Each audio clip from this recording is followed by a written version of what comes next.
We're once again starting back up on our series of great Bible events. We're going to be in the book of Acts, chapter number 23.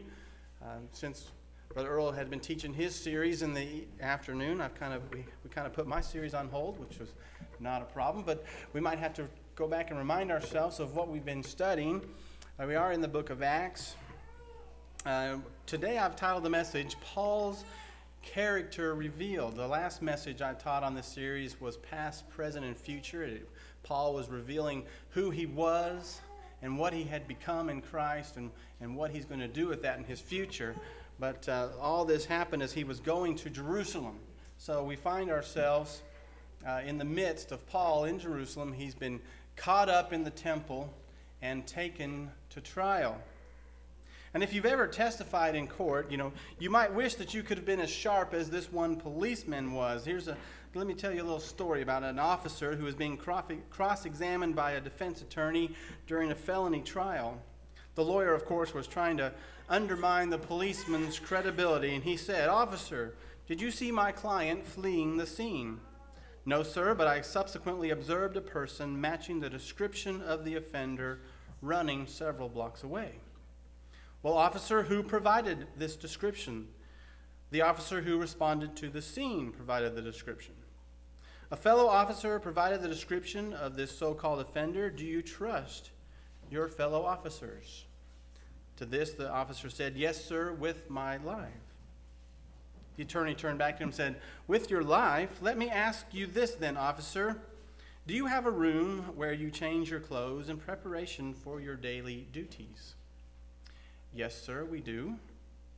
"And do you have a locker in that room?" "Yes, sir, I do." "And do you have a lock on your locker?" "Yes, sir." "Now, why is it, officer, if you trust your fellow officers with your life, you find it necessary to lock your locker in a room you share with these same officers?" To this, the officer looked him square in the eye and said, "You see, sir, we share the building with the court complex, and sometimes lawyers have been known to walk through that room." With this, of course, the courtroom erupted in laughter, and they had to have a nice little recess before they could rejoin the session. But today we're going to be looking at how Paul handled himself in probably one of the most difficult trials of his life. In this case, Paul literally was on trial. He was on trial at the Jerusalem court. He had been called before the Sanhedrin to give defense for a riot that happened in Acts 22. We had talked about this the last time we had a great Bible lesson series. This riot had been caused when Paul had shown up at the temple, and people got all upset about it because the things that Paul had been teaching, and some people were giving false accusations about him. But it's been a little while since my last sermon from the book of Acts, so maybe you'll recall that or maybe you won't. But Paul really wasn't guilty of anything. You go back and if you remember what we talked about, Paul had not really done anything amiss, but there had been false accusation against him, some misjudgments, some gossip that had been floating around, and a group of religious leaders had decided who Paul was and what he would do when he came to Jerusalem, despite the facts that they didn't even know him at all. And so that's what caused all this commotion. And when Paul came to Jerusalem, he made arrangements with the local church to take some of the men. There were some of the men in the local church there in Jerusalem who were going to go be completing their vows to the temple to fulfill the rites in accordance with temple law. And he did this. He wanted to go with them to show everyone. He showed that he had a respect for the temple, and he had a respect for the Jewish beliefs. But that didn't matter. The religious leaders had already passed judgment upon Paul. Some of those religious leaders saw him in the temple, and they assumed that he was going to be doing something wrong, and that he was going to be speaking against the temple and going to be speaking against Judaism, and so they accused him. And the riot that broke out because of this was so great that the Roman soldiers had to come in, and they took Paul. They took Paul out of that situation. And then the next day, they wanted to know what was going on, what had caused such a riotous action to take place, and so they took him and had him appear before the Sanhedrin, which that is, of course, the Jewish religious council, the ruling council on the Jewish side. and they gave him an opportunity to present his defense. And this is the scene that we're going to start with today when we look in Acts chapter 23. And let me start reading from verse number 1 in Acts chapter 23. It said, "And Paul, earnestly beholding the council, said, Men and brethren, I have lived in all good conscience before God until this day. And the high priest Ananias commanded them that stood by him to smite him on the mouth. Then said Paul unto him, God shall smite thee, thou whited wall. For sittest thou to judge me after the law, and commandest me to be smitten contrary to the law? And they that stood by said, Revilest thou God's high priest? Then said Paul, I wist not, brethren, that he was the high priest. For it is written, Thou shalt not speak evil of the ruler of thy people. But when Paul perceived that the one part were Sadducees and the other Pharisees, he cried out in the council, Men and brethren, I am a Pharisee, the son of a Pharisee. Of the hope and resurrection of the dead I am called in question. And when he had so said, there arose a dissension between the Pharisees and the Sadducees, and the multitude was divided. For the Sadducees say that there is no resurrection, neither angel nor spirit, but the Pharisees confess both. And there arose a great cry, and the scribes that were of the Pharisees' part arose and strove, saying, We find no evil in this man, but if a spirit or an angel hath spoken to him, let us not fight against God. And when there arose a great dissension, the chief captain, fearing lest Paul should have been pulled in pieces of them, commanded the soldiers to go down and take him by force from among them, and to bring him into the castle. You see, as we look at how this scene unfolds, we're going to see two well-respected leaders both commit a wrong. What's interesting is that we see only one of them have the character to admit it and get back on the right path. You'll notice how Paul enters the room. He's had the night to think about this. He's had the night to think about what he wants to say and how he's going to present himself. So he walks in boldly. He walks in prepared, and Luke describes his defense in this way, as again it said in verse number 1, And Paul, earnestly beholding the council, said, Men and brethren, I have lived in all good conscience before God until this day. You see, you must understand that Paul begins with a defense that he has used before. This is not the first time he's attempted to use this defense on his ground. What he was trying to do was find common ground with his accusers. The Sanhedrin, being the religious ruling court, he wanted them to realize, look, I'm just living according to what God has told me to do. So he was trying to appeal to their sense of duty to God. That's the reasoning he had here. We have to understand that he is really on trial for some false accusations because some people believed that he doesn't respect the law and that he doesn't respect the Jewish belief in the law. So he begins by addressing them, first of all, as brothers. After all, he was indeed a Pharisee. Born a Pharisee, his father was a Pharisee. So when he says that he has a clear conscience, what he's trying to say to them is he has kept the law to the best of his ability, of course. He's trying to find common ground, and he's trying to show them who he really is. And so this is a tactic he has used before. We don't know how many times he's used it before, but we do know from Luke that he has used it with the elders of the church in Ephesus. From Acts chapter 20, starting in verse 18, Paul says this. He says, Ye know from the first day that I came into Asia, after what manner I have been with you at all seasons, serving the Lord with all humility of mind and with many tears and temptations which befell me by the lying in wait of the Jews, and how I kept back nothing that was profitable unto you, but have showed you and have taught you publicly and from house to house. You know, it's not the exact same words, but if you look at the gist of what he's saying there, you can see it may be a different setting, but it's essentially the same defense. He's saying how he's lived according to the word of the Lord and serving the Lord. You know, what Paul is trying to say here is, I know what people are saying about me, but my life has been very different from what others are accusing me of. You know, someone had once said this. He said, a man's reputation is what other people think of him. His character looks like what he really is. Just this past week, I've been driving up and down the Northwest Loop, and the Oakdale Church has on their marquee displaying this message all week long. It says, reputation is manufactured.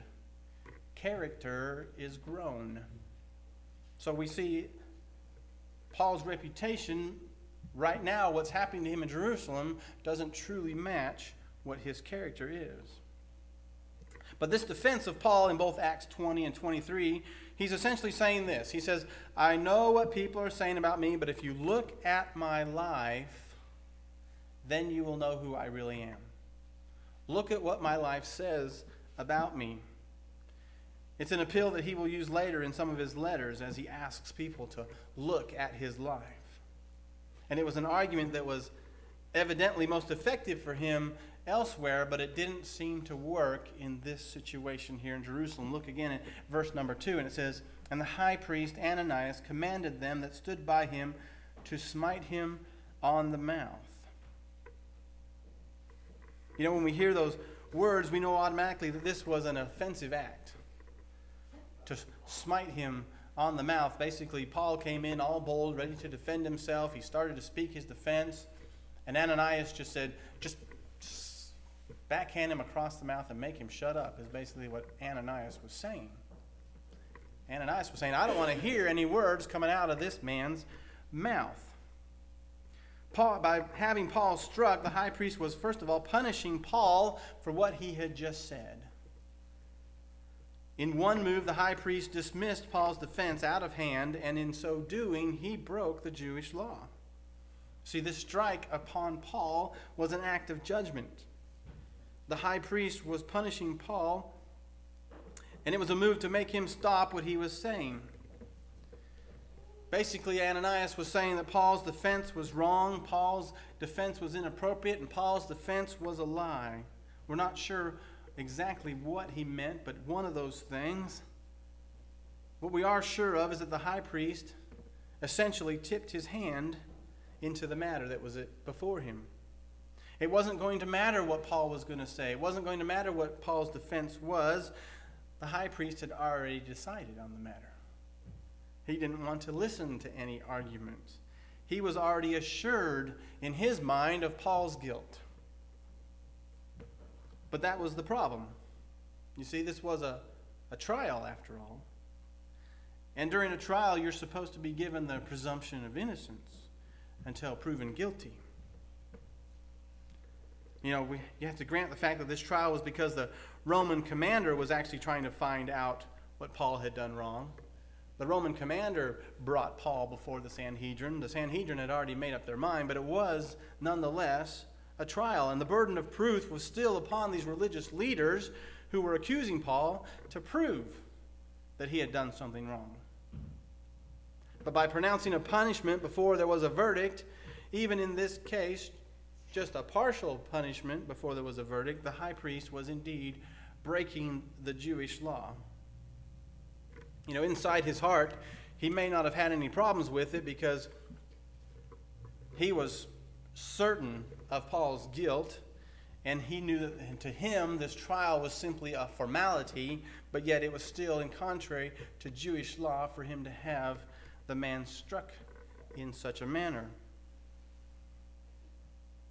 Maybe you've found yourself in a situation similar to Paul, where someone is accusing you of something, and no matter what you say, they've already decided in their mind that you're wrong, and they're not going to listen to what you have to say. And if so, you can probably relate to Paul's reaction here. You see, Paul reacted out of anger. He was upset about what was going on. In verse 3, he said, Then said Paul unto him, God shall smite thee, thou whited wall. For sittest thou to judge me after the law, and commandest me to be smitten contrary to the law? We see Paul lashes back out. Paul, he's mad.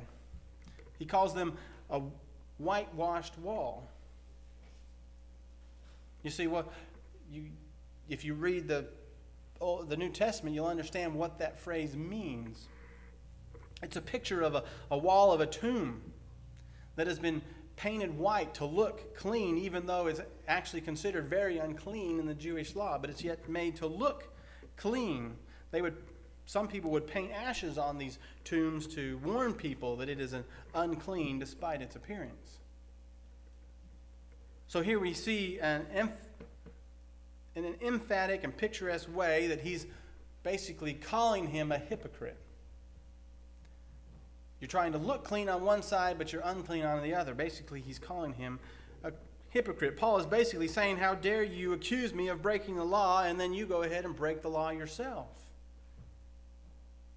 But we also have to understand that Paul's response, and generally speaking, when we respond in anger, it's usually wrong. Paul's response was wrong.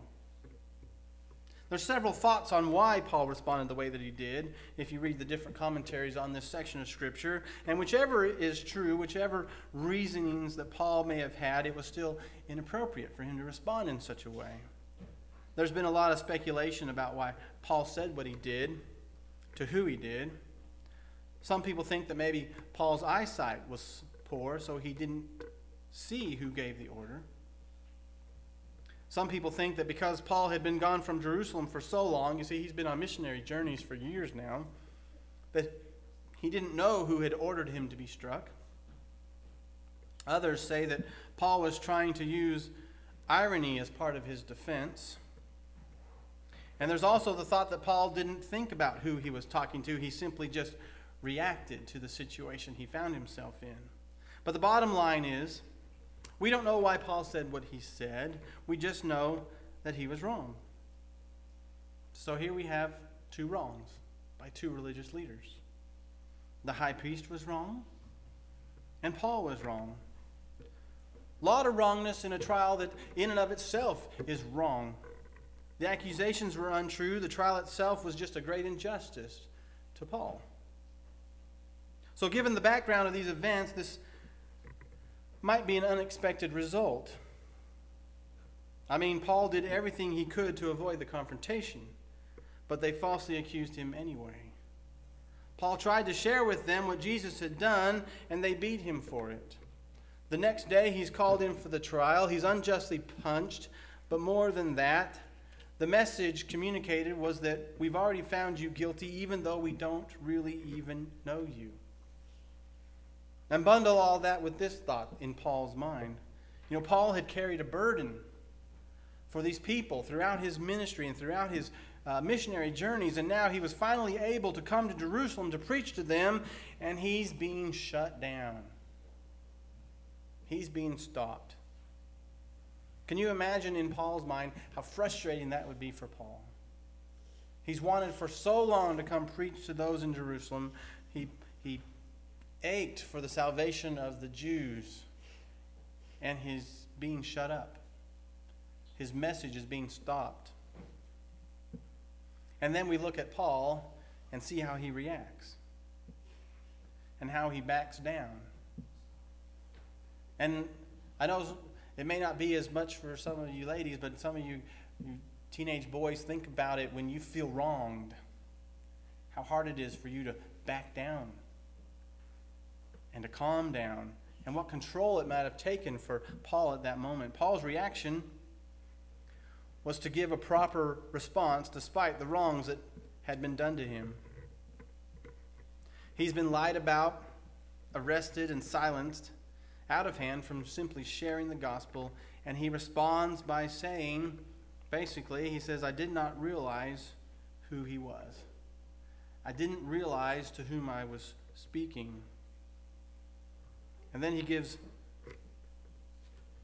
the reasons why his response was wrong.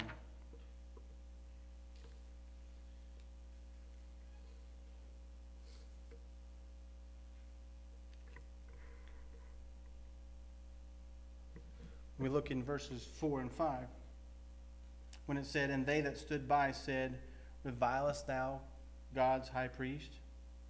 Then said Paul, I wist not, brethren, that he was the high priest. I wist not means I didn't know. For it is written, Thou shalt not speak evil of the ruler of thy people. You see, Paul understood a truth that would ring all through the Old Testament and the New Testament. And he spoke as to why he knew his actions were wrong. When God appoints someone as a leader, we are supposed to respect them. Not because of who they are, but because of who he is. Because of who God is. God is in control. The people God puts in leadership don't always deserve our respect, but God commanded that we respect them because he knows what he is doing. And who they are today and who they were yesterday may not be who they'll end up being tomorrow, because God is the one at work. So Paul, in essence, retracts his rebuke. And we see in this, in Paul, it's an action of great discipline, an action of humility. I want you to think about it this way. Paul was still a human emotionally, and he probably didn't want to apologize, but he did anyways. You think about who he was. You know, Ananias may have been the high priest, but who's Paul? Paul was an apostle of Jesus Christ. He had taken the church to a different level by spending the past several years of his life planting churches all over the known world. You know, God had used him in a mighty, mighty way, and in the flesh, he may have felt as if somehow he was justified in being an equal to Ananias. He could have tried to claim those rights, but instead he simply withdraws his insult. Rather than fighting for what could be perceived as his rights, he backs down simply to diffuse the situation in an act of humility. You know, in this act we begin to see the character of Paul. Think of the discipline he had shown throughout his life, all throughout his life. In the jail in Philippi, an earthquake opens the doors, yet he doesn't even try to escape. On this journey, his journey to Jerusalem, he was told that hardships awaited him, but he came anyways. This is a man who was willing to do whatever it took to follow God. Whatever God asked him to do, he was going to do. So what about humility? You'll remember that he and Barnabas went on that first missionary journey together, and then they separated. The reason they separated was because Paul wanted to cast aside John Mark because he made a mistake. Paul doesn't want to give him another chance, but Barnabas does. So they split. But here's the thing. See, later when Paul writes to Timothy, he affirms the values of the companionship of that same John Mark that he condemned for his mistake. See, Paul was humble enough to admit that he may have made a mistake and that John Mark was a good man. He had humility, because humility was simply part of his character. When you have discipline and humility, then you will have the courage and the wherewithal to do the right thing at the right time. Character sometimes is hard to define, but when we see it in others, we know what it is. We know what is character. We see it here in the life of Paul. But the sad thing to me here is that Paul at this point knows that he's not going to be given a chance to share the gospel in Jerusalem. You know, that's the saddest thing to Paul even. Despite the fact that his life is in danger, that's not the saddest thing. Paul is not concerned for his life. The saddest thing to Paul is that he will not be given the chance to share the gospel in Jerusalem. But despite the adversity around him, Paul is able to keep his composure. And let's look again in verse 6 through 8. But he said, "But when Paul perceived that one part was Sadducee and the other Pharisee, he cried out in the council, 'Men and brethren, I am a Pharisee, the son of a Pharisee. Of the hope and resurrection of the dead I am called in question.' And when he had so said, there arose a dissension between the Pharisees and the Sadducees, and the multitude was divided. For the Sadducees say that there is no resurrection, neither angel nor spirit, but the Pharisees confess them both.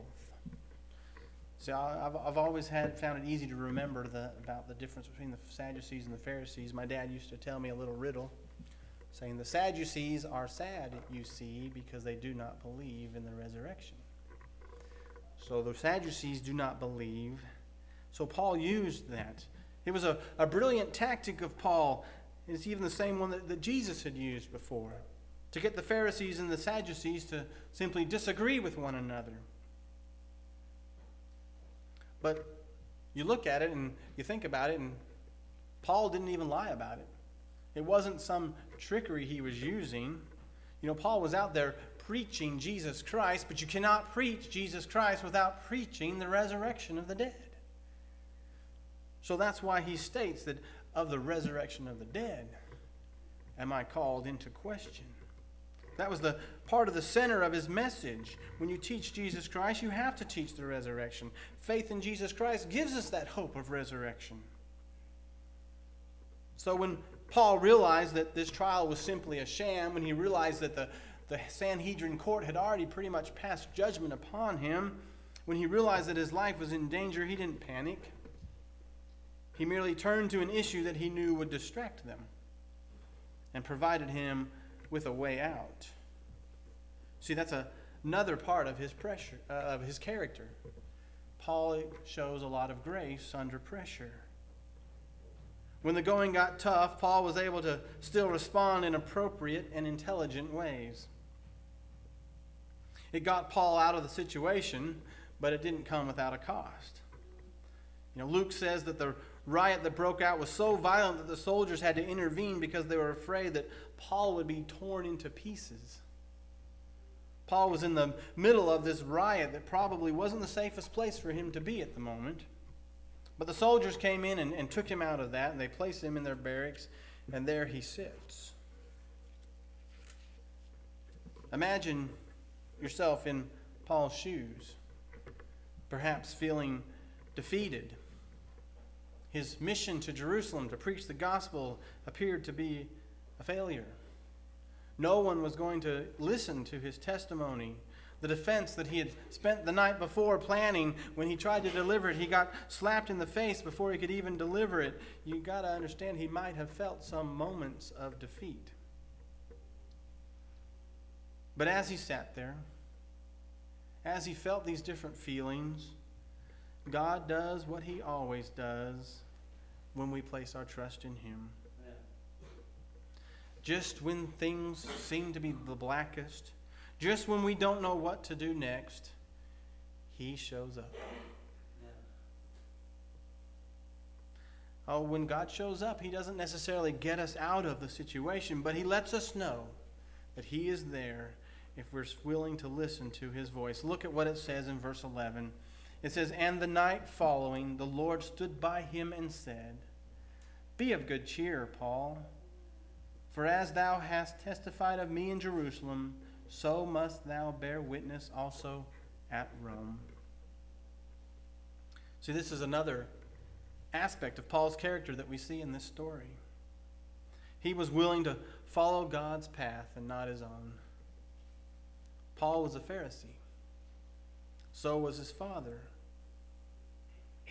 It was the family business, so to speak, being a Pharisee. And he was proud of his heritage, not just the position, but the nation. He was proud of the Jewish nation. He was proud of his Jewish heritage. We know that Paul longed to see Israel saved, but he was sent to the Gentiles.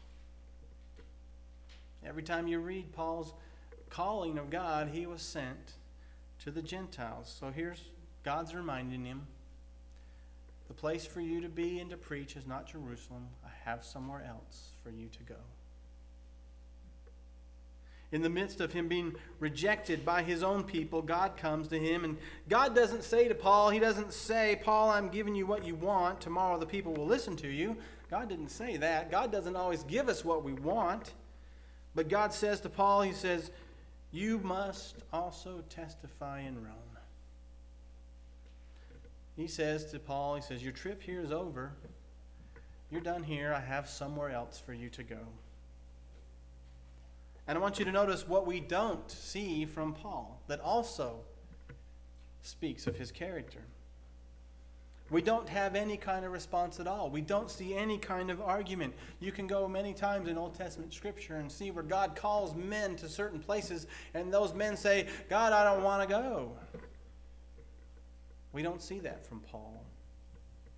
God told him to go, and as we continue on our study in the great Bible events, as it continues in the book of Acts, we'll see that Paul indeed goes.